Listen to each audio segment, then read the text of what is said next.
A Ghost Story by Mark Twain.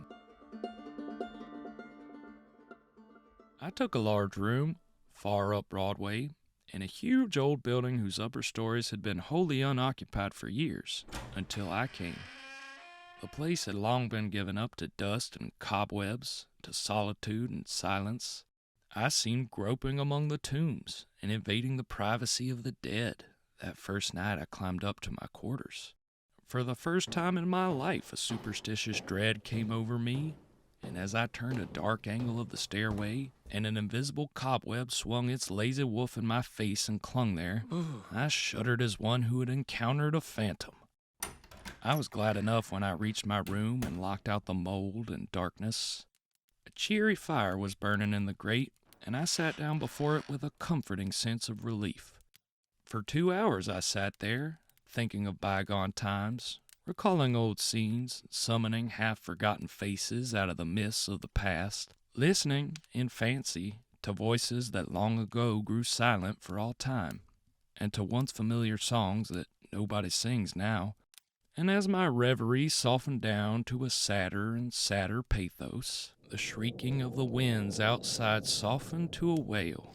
The angry beating of the rain against the panes diminished to a tranquil patter, and one by one the noises in the street subsided, until the hurrying footsteps of the last belated straggler died away in the distance, and left no sound behind.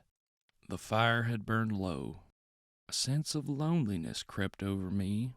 I rose and undressed, moving on tiptoe about the room, doing stealthily what I had to do, as if I were environed by sleeping enemies whose slumbers it would be fatal to break. I covered up in bed and lay listening to the rain and wind and the faint creaking of distant shutters till they lulled me to sleep. I slept profoundly, and how long I do not know.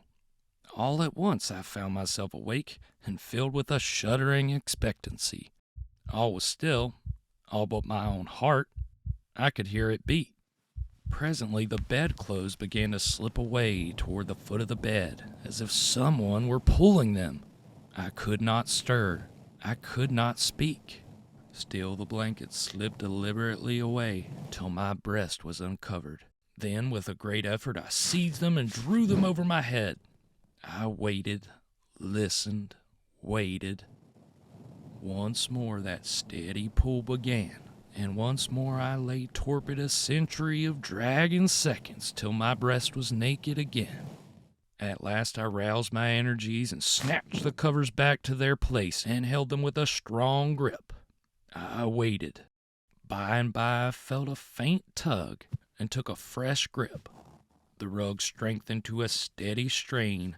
It grew stronger and stronger. My hold parted, and for the third time the blanket slid away. I groaned. An answering groan came from the foot of the bed. Beaded drops of sweat stood upon my forehead. I was more dead than alive. Presently I heard a heavy footstep in my room.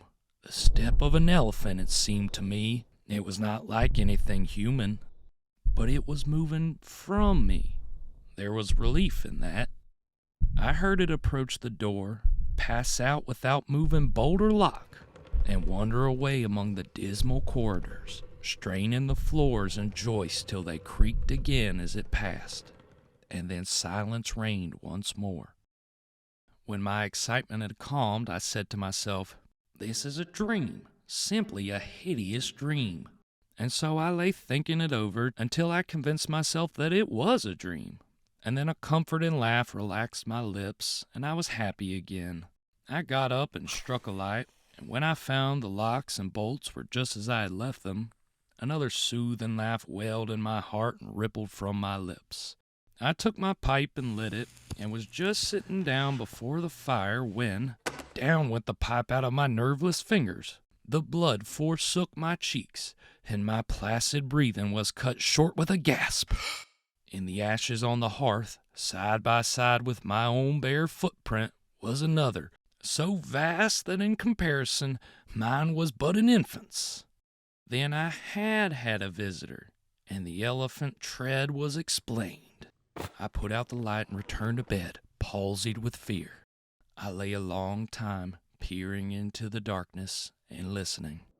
Then I heard a grating noise overhead, like the dragging of a heavy body across the floor. Then the throwing down of the body and the shaking of my windows in response to the concussion.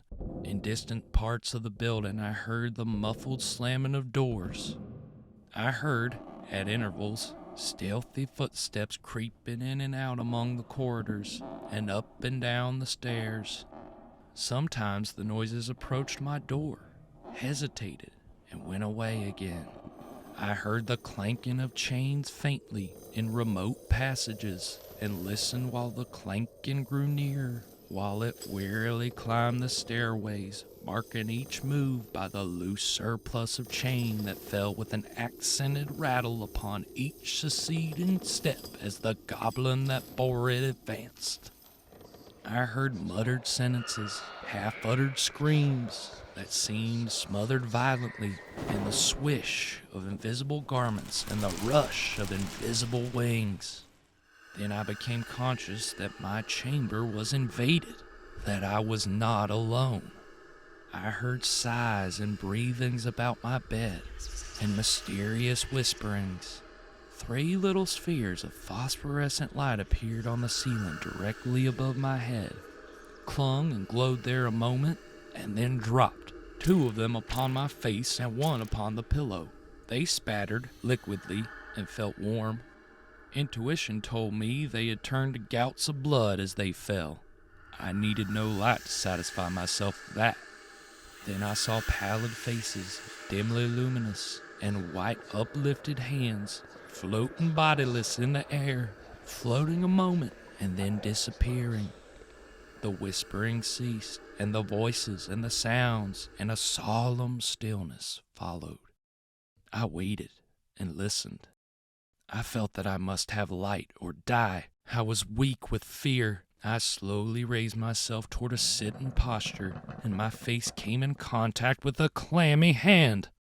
All strength went from me, apparently, and I fell back like a stricken invalid. Then I heard the rustle of a garment, and it seemed to pass to the door and go out. When everything was still once more, I crept out of bed, sick and feeble, and lit the gas with a hand that trembled as if it were aged with 100 years. The light brought some little cheer to my spirits. I sat down and fell into a dreamy contemplation of that great footprint in the ashes. By and by its outlines began to waver and grow dim. I glanced up, and the broad gas flame was slowly wilting away. In the same moment I heard that elephantine tread again. I noted its approach, nearer and nearer, along the musty halls, and dimmer the light waned. The tread reached my very door and paused. The light had dwindled to a sickly blue, and all things about me were in a spectral twilight. The door did not open, and yet I felt a faint gust of air fan my cheek, and presently was conscious of a huge, cloudy presence before me. I watched it with fascinated eyes. A pale glow stole over the thing. Gradually its cloudy folds took shape. An arm appeared, then legs, then a body, and last a great, sad face looked out of the vapor. Stripped of its flimsy housings, naked, muscular, and comely, the majestic Cardiff giant loomed above me. All my misery vanished, for a child might know that no harm could come with that benign countenance. My cheerful spirits returned at once, and in sympathy with them the gas turned up brightly again. Never a lone outcast was so glad to welcome company as I was to greet the friendly giant. I said, "Why is it nobody but you? Do you know I have been scared to death for the last 2 or 3 hours? I am most honestly glad to see you. I wish I had a chair. Here, don't try to sit down in that thing." But it was too late. He was in before I could stop him, and down he went. I never saw a chair shivered so in my life. Stop, you'll ruin it." Too late again. There was another crash, and another chair was resolved into its original elements. "Confound it, haven't you got any judgment at all? Do you want to ruin all the furniture on the place? Here, you petrified fool. But it was no use. Before I could arrest him, he had sat down on the bed, and it was a melancholy ruin. Now what sort of a way is that to do? First you come lumbering about the place bringing a legion of vagabond goblins along with you to worry me to death, and then when I overlook an indelicacy of costume which would not be tolerated anywhere by cultivated people except in a respectable theater, and not even there if the nudity was of your sex, you repay me by wrecking all the furniture you can find to sit down on. And why will you? You damage yourself as much as you do me. You have broken off the end of your spinal column and littered up the floor with chips of your hands till the place looks like a marble yard. You ought to be ashamed of yourself. You are big enough to know better. Well, I will not break any more furniture. But what am I to do? I have not had a chance to sit down for a century. And the tears came into his eyes. Poor devil, I said. I should not have been so harsh with you. And you are an orphan too, no doubt. But sit down on the floor here. Nothing else can stand your weight. And besides, we cannot be sociable with you away up there above me. I want you down where I can perch on this high counting house stool and gossip with you face to face. So he sat down on the floor and lit a pipe which I gave him, threw one of my red blankets over his shoulders, inverted my sitz bath on his head, helmet fashion, and made himself picturesque and comfortable. Then he crossed his ankles while I renewed the fire and exposed the flat honeycomb bottoms of his prodigious feet to the grateful warmth. What is the matter with the bottom of your feet and the back of your legs, that they are gouged up so? Inferno chiblains. I caught them clear up to the back of my head, roosting out there under Newell's farm. But I love the place. I love it as one loves his old home. There is no peace for me like the peace I feel when I am there. We talked for half an hour, and then I noticed that he looked tired, and I spoke of it. Tired? He said. Well, I should think so. And now I will tell you all about it, since you have treated me so well. I am the spirit of the petrified man that lies across the street there in the museum. I am the ghost of the Cardiff giant. I can have no rest, no peace, till they have given that poor body burial again. Now what was the most natural thing for me to do, to make men satisfy this wish? Terrify them into it, haunt the place where the body lay. So I haunted the museum night after night. I got the other spirits to help me, but it did no good. For nobody ever came to the museum at midnight. Then it occurred to me to come over the way and haunt this place a little. I felt that if I ever got a hearing, I must succeed, for I had the most efficient company that tradition could furnish. Night after night we have shivered around through these mildewed halls, dragging chains, groaning, whispering, tramping up and down stairs, till, to tell you the truth, I am almost worn out. But when I saw a light in your room tonight, I roused my energies again and went at it with a deal of the old freshness. But I am tired out, entirely fagged out. Give me, I beseech you, give me some hope. I lit off my perch in a burst of excitement and exclaimed, "This transcends everything. Everything that ever did occur. Why, you poor blundering old fossil, you have had all your trouble for nothing. You have been haunting a plaster cast of yourself. The real Cardiff giant is in Albany. Confound it, don't you know your own remains?" I never saw such an eloquent look of shame, of pitiable humiliation overspread a countenance before.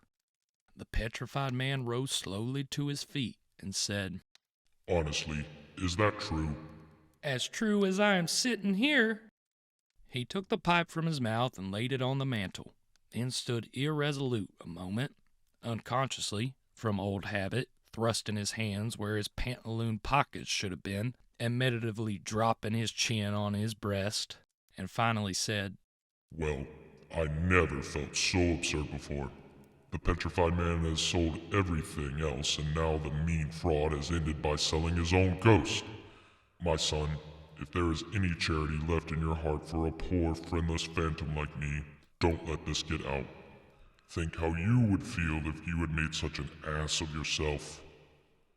I heard his stately tramp die away, step by step down the stairs and out into the deserted street, and felt sorry that he had gone, poor fellow, and sorrier still that he had carried off with my red blanket and my bathtub.